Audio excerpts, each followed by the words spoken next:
안녕하세요. 형광펜 성경과 함께하는 성경 공부. 오늘은 마가복음 9장입니다. 또 저에게 이르시되 내가 진실로 너에게 이르노니 여기서는 사람 중에 죽기 전에 하나님의 나라가 권능으로 임하는 것을 볼 자도 있느니라. 하나님의 나라가 권능으로 오는 것은 이거는 재림이냐 아니면은 예수님이 죽으시고 부활하신 그날을 말하는 거냐 혹은 성령이 임하시는 그때를 말하는 거냐 여러 가지 의견이 있는데요. 또 하나의 의견은 뭐냐면 지금 당장 9장에서 임하였다라고 볼 수도 있습니다. 저번 시간에 예수님께서 사람이 무엇을 주고 제 목숨을 바꾸겠느냐, 누구든지 음란하고 죄 많은 세대에서 나와 내 말을 부끄러워하면은 인자도 아버지의 영광으로 거룩한 천사들과 함께 올 때 그 사람을 부끄러워하리라 그랬기 때문에 인자가 아버지의 영광으로 거룩한 천사들과 함께 올 때 이게 도대체 언제인가라는 거죠. 일단은 제일 먼저 볼 수 있을 만한 거는 재림 때 예수님께서 다시 오시지 않습니까? 근데 재림 때까지 제자들이 진짜로 살아 있었느냐? 그렇게 보기는 어려워요. 그렇다면은 이것을 어떻게 봐야 되는가? 예수님도 마지막 날을 모르시잖아요. 아버지만 알고 아무도 모른다고 했기 때문에, 아들도 모른다고 했기 때문에 예수님이 그때가 언제인지 모르니까 이렇게 말한 거다라고 보는 견해도 있어요.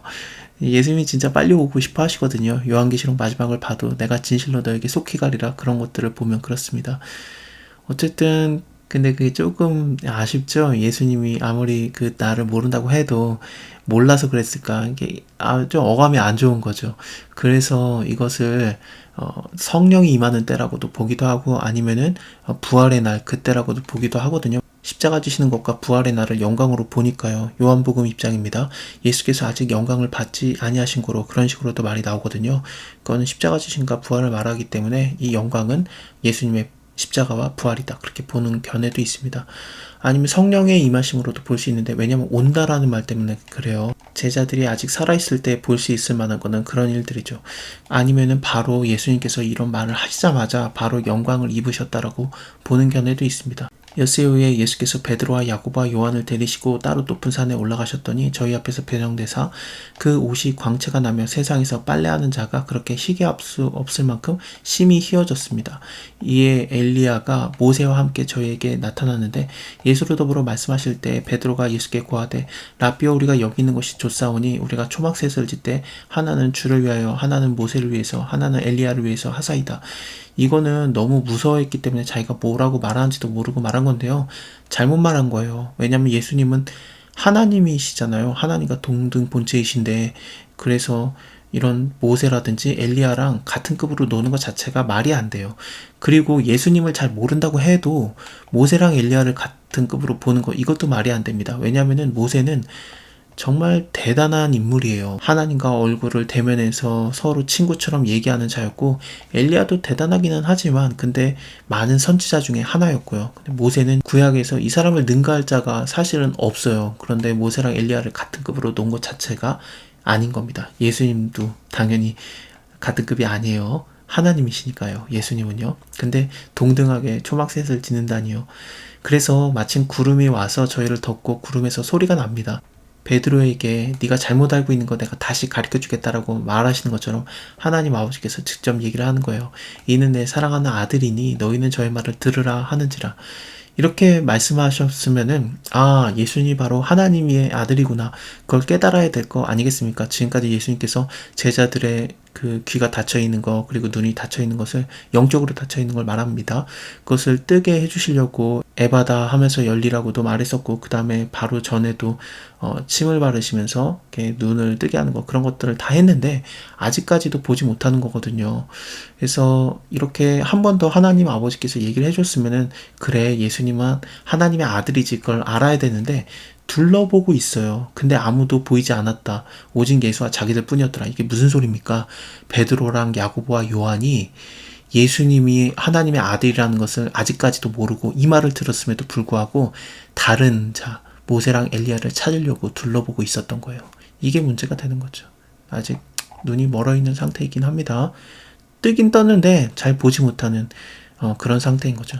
저희가 산에 내려올 때 예수께서 경계하시되 인자가 죽은 자 가운데서 살아날 때까지 본 것을 아무에게도 이르지 말라 하시니, 저희가 이 말씀을 마음에 두며 서로 문의하되 죽은 자 가운데서 살아나는 것이 무엇일까 하고 이에 예수께 묻자 가로되 어찌해서 서기관들이 엘리야가 먼저 와야 하리이까라고 하나이까. 가라사대 엘리야가 과연 먼저 와야 된다. 그래서 모든 것을 회복하거니와 어찌 인자에 대해서 기록하기를 많은 고난을 받고 멸시를 당하리라 하였느냐. 그러나 내가 너에게 이르노니 엘리야가 왔을 때 기록된 것 같이럼 사람들이 임의로 대우하였느니라. 이거에 대해서는 저번에 6장에서 제가 다 말씀을 드렸거든요. 6장 14절에서 29절에 세례 요한이 헤롯의 아내인 헤로디아에게 죽는 거, 그것이 나왔었는데 그렇습니다. 그래서 예수님께서 그 말을 하고 있는 거예요. 엘리야가 기록된 것처럼 사람들이 임의로 대우하였는가? 구약에 정확하게 그게 기록되어 있는 건 없어요. 엘리야가 올 때는 사람들에게 고난을 받아야 된다. 그런 거는 이렇게 정확하게 기록된 게 없습니다만 왕의 아내였던 이세벨에게 괴롭힘을 당하고 죽을 뻔한 일이 있었잖아요. 그렇게 큰 스토리를 봐야 돼요. 그래서 그 구약에서 희미하게 드러났던 그 엘리야가 고난을 받는 것, 실제로 엘리야의 역할을 하는 세례 요한이 왔을 때 왕의 아내였던 헤롯 왕의 아내였던 그 헤로디아에게 죽임을 당하는 것, 그것이 이루어지는 것, 그런 것들이 보여지는 겁니다. 그래서 예수님이 그걸 말하고 계시는 거고, 인자에 대해서는 어떻습니까? 인자에 대해서는 여러 번 기록이 되거든요. 고난을 받고 멸시를 당해야 된다는 것이. 예를 들면 이사야서 53장 3절에 그는 멸시를 받아서 사람들에게 싫어서 버림받았으며 강고를 많이 겪었으며 질고를 아는 자라, 마치 사람들에게 얼굴을 가리우고 보지 않음을 받는 자 같아서 멸시를 당하였고 우리도 그를 귀히 여기지 아니하였도다. 이런 말씀들을 볼 때 정말 예수님이 고난을 당해야 된다는 것이 명확하게 쓰여져 있는데 이것이 왜 안 이루어지겠느냐. 희미하게 써있던 그 엘리야가 고난당하는 것도 써 있었는데 왜 예수님이 죽은 자 가운데서 살아나야 된다는 거, 인자는 그래야 된다는 것을 알지 못하느냐, 왜 듣지 못하고 보지 못하느냐, 그런 것들을 물으시는 겁니다. 저희가 이에 제자들에게 와서 보니 큰 무리가 둘렀고 서기관들이 더불어 변론하더니 온 무리가 곧 예수를 보고 심히 놀라며 달려와 문안하거늘 예수께서 물으시되 너희가 무엇을 저희와 변론하느냐. 무리 중에 하나가 대답하되 선생님, 벙어리 귀신 들린 내 아들을 선생님께 데리고 왔나이다. 귀신이 어디서든지 저를 잡으면 거꾸러져 거품을 흘리며 이를 갈며 그리고 파리하여 가는지라. 내가 선생의 제자들에게 내어 쫓아달라고 하였으나 저희가 능히 하지 못하더이다. 대답하여 가라사대 믿음이 없는 세대여, 내가 얼마나 너희와 함께 있으며 얼마나 너희를 참으리요.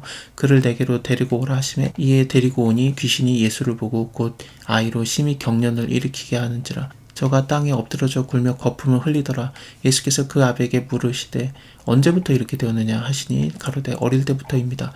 귀신이 저를 죽이려고 불과 물에 자주 던지나이다. 그러나 무엇을 하실 수 있거든 우리를 불쌍히 여기사 도와주옵소서. 예수께서 이르시되 할 수 있거든이 무슨 말이냐. 믿는 자에게는 능치 못하는 일이 없느니라 하시니 곧 그 아이의 아비가 소리질러 가로되 내가 믿나이다. 나의 믿음 없는 것을 도와주옵소서 하더라.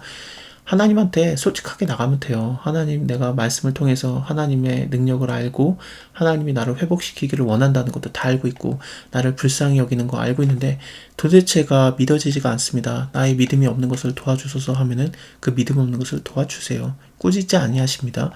예수께서 무리에 달려 모이는 것을 보시고 그 더러운 귀신을 꾸짖어 가라사대 벙어리 되고 귀먹은 귀신아, 내가 너에게 명하노니 그 아이에게서 나오고 다시는 들어가지 말라 하시매 귀신이 소리를 지르며 아이로 심히 경련을 일으키게 하고 나가니 그 아이가 죽은 것 같이 되어서 많은 사람들이 말하기를 죽었다 하나 예수께서 그 손을 잡아 일으키시니 그에 일어났습니다. 집에 들어가시매 제자들이 사적으로 물어봐요. 우리는 어찌해서 능히 그 귀신을 쫓아내지 못하였나이까. 이르시되 기도 외에는 다른 것으로는 이런 주가 나갈 수 없느니라 하시니라. 그곳을 떠나서 갈릴리 가운데로 지나갈새 예수께서 아무에게도 알리지 아니하시니 이는 제자들을 가르치시며 또 인자가 사람들의 손에 넘기워 죽임을 당하고 죽은 지 3일 만에 다시 살아날 것이라는 것을 말씀하셨기 때문에 그렇습니다. 제자들은 아직 못 깨달아요. 근데 묻기도 두려워합니다. 가버나움에 이르러서 집에 계실 때 제자들에게 물으시되 너희가 그 길에서 서로 토론한 것이 무엇이냐. 저희가 잠잠합니다. 위는 길에서 제자들이 서로 누가 크냐라고 쟁론을 했기 때문에 그렇거든요. 예수님께서는 8장 후반에서 자기 십자가를 지고 나를 쫓는 것이 곧 목숨을 구하는 것이다, 생명을 얻는 것이다 라고 했는데 아직까지도 깨닫지 못하고 누가 더 크냐, 누가 더 높은 자리에 앉냐, 그것만 말하고 있는 겁니다. 예수께서 앉으사 12제자를 불러서 이르시되 아무든지 첫째가 되고자 하면은 뭇사람의 끝이 되며 뭇사람을 섬기는 자가 되어야 하리라 하시고 어린아이 하나를 데려다가 그들 가운데 세우고 안으시며 제자들에게 이르시되 누구든지 내 이름으로 이런 어린아이 하나를 영접하면 곧 나를 영접하는 것이고 누구든지 나를 영접하면 나를 영접하는 것이 아니라 나를 보내신 이를 영접함이라. 요한이 예수께 여짜오되 선생님, 우리를 따르지 않는 어떤 자가 주의 이름으로 귀신을 내어 쫓는 것을 우리가 보고 우리를 따르지 않으므로 금하였나이다. 그러니까 귀신을 쫓는 것에 대해서는 예수님을 안 믿을지라도 예수의 이름으로 얼마든지 내어 쫓을 수 있습니다. 귀신이 무서운 존재가 아니에요. 예수의 이름 앞에는 아무것도 아니에요. 그래서 그냥 쫓아낼 수 있는 겁니다. 그래서 예수님을 믿는 자들도 아니었던, 그 예수님을 따르지 아니었던 자들이 예수의 이름으로 귀신 쫓는 것을 요한이 금했던 겁니다. 예수께서 가라사대 금하지 말아라. 내 이름으로 의탁해서 능한 일을 행하고 즉시 나를 비방할 자가 없느니라. 우리를 반대하지 않는 자는 우리를 위하는 자니까 누구든지 너희를 그리스도에게 속한 자라 하여서 물 한 그릇이라도 주면은 내가 진실로 너에게 이르노니 저가 결단코 상을 잃지 아니하리라. 또 누구든지 나를 믿는 이 소자 중에 하나를 실족하게 하면 차라리 연자맷돌을 그 목에 달리우고 바다에 던지움이 나으니라.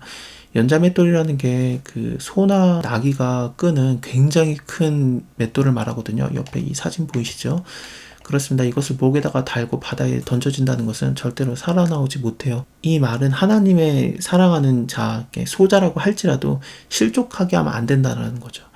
소자라는 게 누구인지 여러 가지로 생각을 할 수 있는데 뭐 새신자일 수도 있겠고요. 아니면 어린아이라고도 볼 수 있겠고요. 여기 위에 바로 어린아이를 너희가 어린아이를 영접하면 곧 나를 영접하는 것이다 라고 했기 때문에 이 소자가 어린아이 같은 그런 자일 수도 있고요.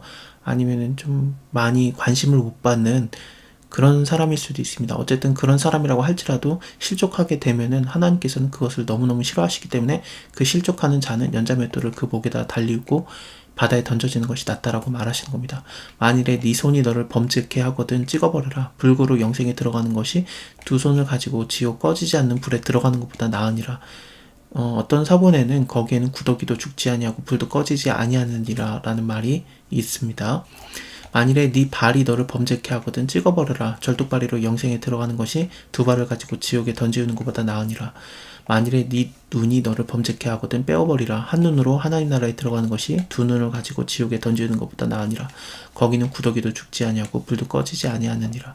이것은 진짜로 우리가 눈을 빼버리고 다리를 잘라야 되고 그런 것들을 말한다기보다는 이런 각오로 소자를 실족해 하지 말라, 그런 말인 것 같습니다. 하나님께서는 소자의 영혼이라도 한 명이라도 잃기를 원하지 않기 때문에 이런 각오로 우리가 하나님을 쫓아야 되는 거 아닌가, 그렇게 보는 게 맞을 것 같습니다. 사람마다 불로써 소금치듯 함을 받으리라. 소금은 좋은 것이로되 만일에 소금이 그 맛을 잃으면 무엇으로 짜게 하리요. 너희 속에 소금을 두고 서로 화목하라 하시니라. 자, 오늘은 여기까지 보고요. 다음에 10장 이어서 볼게요. 감사합니다. 다음에 뵐게요.